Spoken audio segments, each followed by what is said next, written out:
ಈಗ ನಾನು ಯಾವ ಜಾಗದಲ್ಲಿ ಇದ್ದೀನಿ,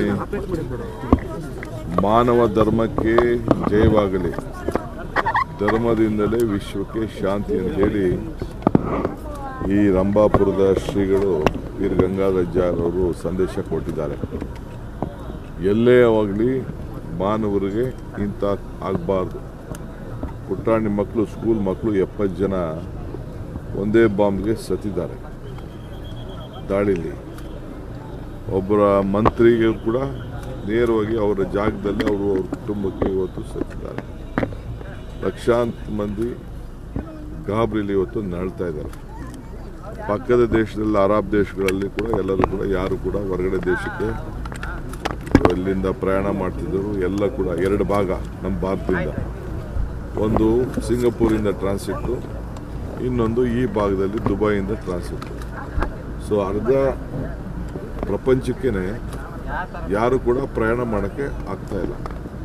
ನಿನ್ನೆ ರಾತ್ರಿ ನನಗೆ ವಿಚಾರ ತಿಳಿಸೋದು 2-3 ದಿನದಿಂದ ಒಂದು ಗೈಡ್ಲೈನ್ಸ್ ಕೊಟ್ಟಿದ್ರು, ಹುಷಾರು, ಯಾರು ಪ್ರಯಾಣ ಮಾಡಬೇಡಿ ಅಂತ ಕೊಟ್ಟು. ಅದೇನೇ ಇರಲಿ, ಇದು ಶಾಂತಿ ಮೂಡಿಸ್ಬೇಕು.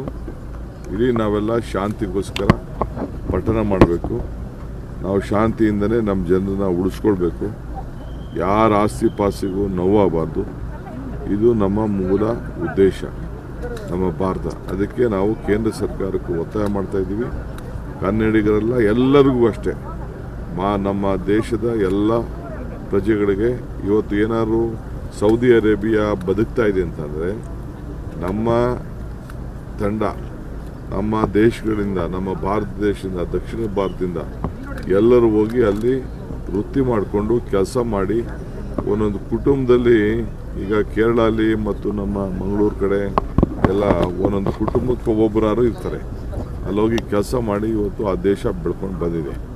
ಸೊ ಅವರು ಬದುಕ್ತಾ ಇದ್ದಾರೆ, ಆ ದೇಶಕ್ಕೂ ಬೆಳೆಸ್ತಾ ಇದ್ದಾರೆ. ಹಂಗೆ ಇವತ್ತು ನಾವು ಪರಸ್ಪರ ಆ ದೇಶಕ್ಕೆ ಏನೋ ರಕ್ಷಣೆ ಕೊಡ್ತಾ ಇದ್ದೀವಿ. ಪ್ರತಿ ಗಂಟೆನೂ ಕೂಡ ಸಂದೇಶಗಳನ್ನು ಫೋನಲ್ಲಿ ಕಳಿಸ್ತಾ ಇದ್ದಾರೆ ಅಂತೇಳಿ ತಿಳಿಸಿದ್ರು. ನಾನು ಅನೇಕರಿಗೆಲ್ಲ ಫೋನಲ್ಲಿ ಟ್ರೈ ಮಾಡ್ತಾ ಇದ್ದೀನಿ. ನಮ್ಮ ಸರ್ಕಾರ ಈಗಾಗಲೇ ಮಾರ್ಗದರ್ಶನ ಕೂಡ ಕೊಟ್ಟಿದೆ. ಸೊ ನಾವೆಲ್ಲ ಕೂಡ ಇವತ್ತು ಶಾಂತಿ ಕಾಪಾಡಲಿಕ್ಕೆ ಗಾಬರಿ ಆಗಬೇಡಿ ಅಂತೇಳಿ ನಾವೆಲ್ಲ ಮನವಿ ಮಾಡೋಣ. ಖಂಡಿತ ಇವತ್ತು ಭಾರತಕ್ಕೆ ಒಂದು ದೊಡ್ಡ ಗಂಡಾಂತರ ಇದರಿಂದ ಬಂದಿದೆ. ಸೊ ನಾವೆಲ್ಲ ಸೇರಿ ಒಟ್ಟಾಗೆ ಇವತ್ತು ಕೇಂದ್ರ ಸರ್ಕಾರದ ಮತ್ತು ಬೇರೆ ಬೇರೆ ಒಂದು ಸಂದೇಶ ಹೊರಗಡೆ ದೇಶಗಳಿಗೂ, ಅಮೇರಿಕಕ್ಕೂ ಹೋಗಬೇಕಾಗಿದೆ. ಅಮೇರಿಕ ಈ ಯುದ್ಧವನ್ನು ನಿಲ್ಲಿಸಬೇಕಾಗಿದೆ. ಏನಾದರೂ ಶಾಂತಿಯಲ್ಲಿ ಮಾತುಕತೆ ಮಾಡಬೇಕು ಅಂತೇಳಿ ನಾವು ಪ್ರಾರ್ಥನೆ ಮಾಡ್ತೀವಿ. ನಿಮ್ಮ ಪರಿಶ್ರಮಕ್ಕೆ ಫಲ ಸಿಗುತ್ತೆ ಸರ್? ಯಾವುದು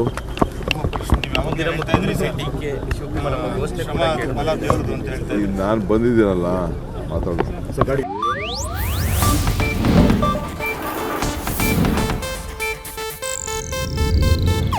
ಇದು ಏಷ್ಯಾನೆಟ್ ನ್ಯೂಸ್ ನೆಟ್ವರ್ಕ್ ಪ್ರಸ್ತುತಿ.